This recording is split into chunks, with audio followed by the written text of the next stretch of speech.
Hi. Today we're going to talk about experimental and theoretical probability with simple and compound events. We're also going to be reviewing some vocabulary just to make sure everybody's still on the same page. So here we go. First, we're going to talk about simple probability, which are some of the things that we've already been doing in class. Simple probability is the possible results of an experiment, is an outcome. And we talked about the results being outcomes. So that's part of what simple probability is. It's an event, it's a collection of all those outcomes. It's like each event adds up to all of the outcomes. And the probability of an event is the likelihood that the event will actually occur. And we talked about it being likely or not likely, all of that vocabulary at the very beginning of our unit.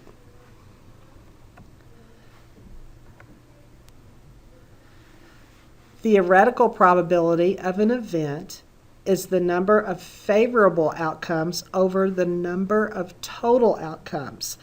So when we talk about something being theoretical, we talk about that this is the way it should happen if everything were perfect. So when we talk about theoretical, we talk about things being fair, fair coins, fair dice. So that is what theoretical is. So when we talk about theoretical probability, we talk about the number of favorable outcomes over the total outcomes. So we've got our part over our whole. An experimental probability is based on the results of a sample or an experiment. So that would be where we actually do the work and get our sample space together. We might roll dice, or we might our number cubes, or we might pick a card, or we might flip a coin and actually get our data together. So experimental is where we actually do the actions to get our sample. So here are some examples that we need to talk about. Let's say you roll a number cube or a die 100 times. Your results are given in the table below. So what we would look for here is the experimental probability of rolling a 6. Now, we know that our whole on this is 100. And how many times did we roll 6? We rolled it 18 times. So we would be looking at the probability of rolling a 6 is 18 over 100. 18 times we rolled the 6 out of 100 rolls total. Another example is we put some tiles in a bag, and we randomly draw the tiles from a bag, and it contains 10 red tiles, 7 green, 6 yellow, 5 orange, and 2 blue tiles. So what would the theoretical probability of drawing an orange tile be? That means we're not actually going to do the actions, just what would it be if we were going to do this? So it's like a prediction. So our probability of an orange, our total number of tiles that we have in that bag is 30. So if we were going to draw an orange tile, there are 5. So it would be 5 out of 30. Or if we reduce that or simplified, we would say 1 over 6. So there's 1 chance out of 6. There's also different ways to count, and we've talked about some of these already, but we're just going to review.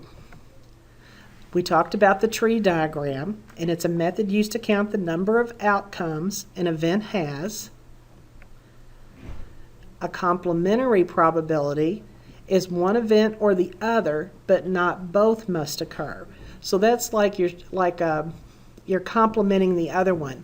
So if you are rolling dice, or you're rolling a die or a number cube, a complement of an even, if we rolled an even number, the complement would be when we roll the odd number. So it would be 1 out of 2 for either one. But it would be like the opposite of what we're asked to do. That's what the complement is. The counting principle is another method of counting the numbers of outcomes an event has, and we've talked about that as well. So we have an example here. I have a pair of red and white shorts. So I've got two pairs of shorts really. I've got a red one and I've got a white one. White pair of shorts and a red pair, and they're both in a drawer. If I have two gray shirts, two red shirts, and two blue shirts, what is the probability I will choose a blue shirt and red shorts? Well, if I look here, I can see I have my red shorts and my white shorts. So I'm looking to choose a blue shirt and red shorts.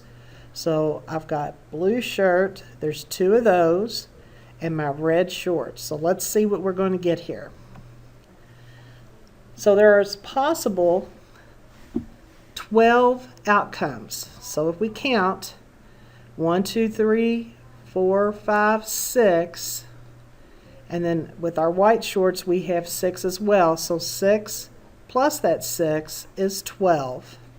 So the only chance we have, there's only two blue shirts, and we're only looking at that one red short right there.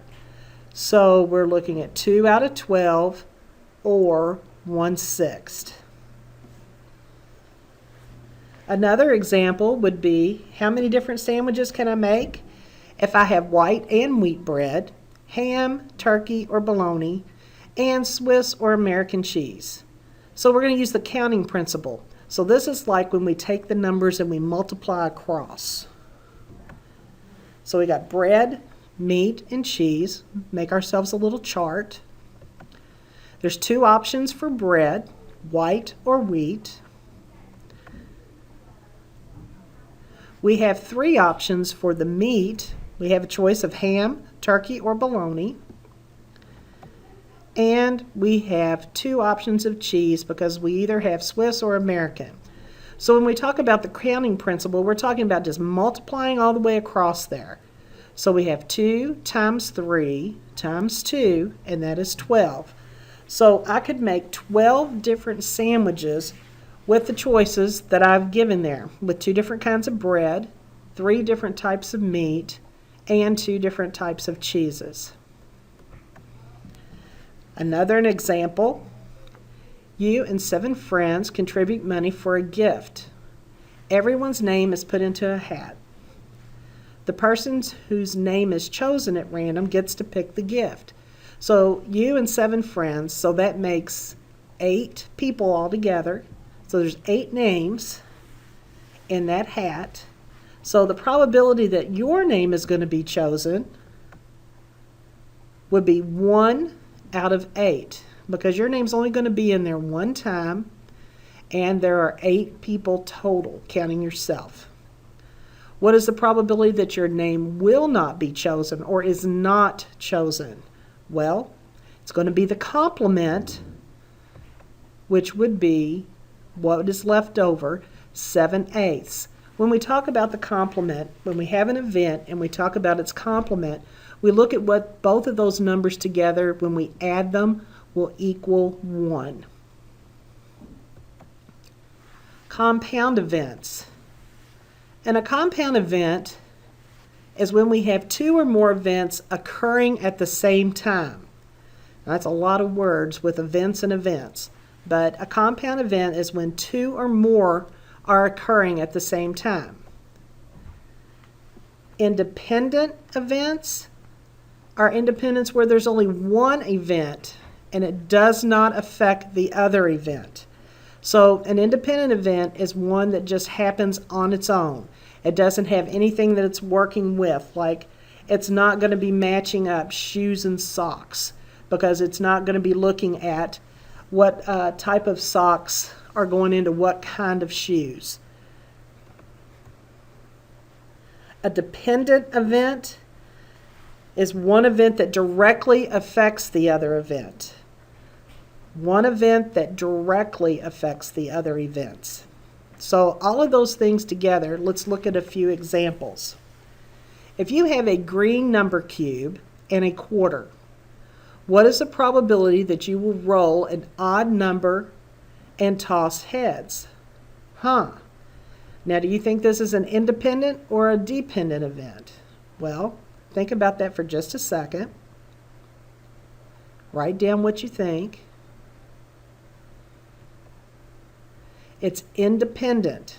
And it's independent because you're going to roll that dice or roll that cube and you're going to flip that quarter, and they're two separate things and they don't depend on each other to make the total whole. That's why it is independent. So we would have on a green number cube, we would look at rolling an odd number. Well, we already know that there are 6 outcomes on a number cube, and 3 of those are going to be your odd numbers, and we're going to multiply that. So when we're talking about what's the probability you will roll an odd number and toss heads, well, you know, if you've got a coin, you've only got 1 out of 2 options, 1/2. So I would multiply those together. 3/6 times 1/2, I don't have to have a common denominator, I just multiply straight across. So 3 times 1 is 3, 6 times 2 is 12. If I simplify that fraction, I can divide it by 3, and I get 1/4. So those are independent of each other. You've got 2 things going on, but they are independent. They do not depend on each other to happen. Okay, here's another example. You have 2 red marbles and 3 blue marbles in a bag. If you draw a marble and do not replace it, what is the probability that you will draw both red marbles? And is this independent or dependent? Let's see, do I need both of them to happen, or can they happen without having any effect on each one, the red and blue? Well, this time it's dependent because you have the red and the blue marbles in one bag. And to get your outcome when you reach in, whatever it is that you have is dependent on what you select. So it could either be a red or a blue. You don't have 2 things occurring at the same time. That is why it's dependent. So, total marbles in a bag are 5. So there's 2 red marbles out of 5, but I drew a marble out and I didn't replace it. So the probability that I will draw both red marbles, I would only have maybe 1 out of 4 then, because I've taken one of the marbles out, and I don't know what color it is. I didn't replace it though, so it gives me 1 opportunity. So I multiply across. 2 times 1 is 2. 5 times 4 is 20. So there's 1 chance out of 10 that I will draw both red marbles. Okay, this is the end of what we're doing today, so you know now you go to the Google Doc after watching this video and answer the questions. Have a good rest of your day, and this is Miss Head. Talk with you soon.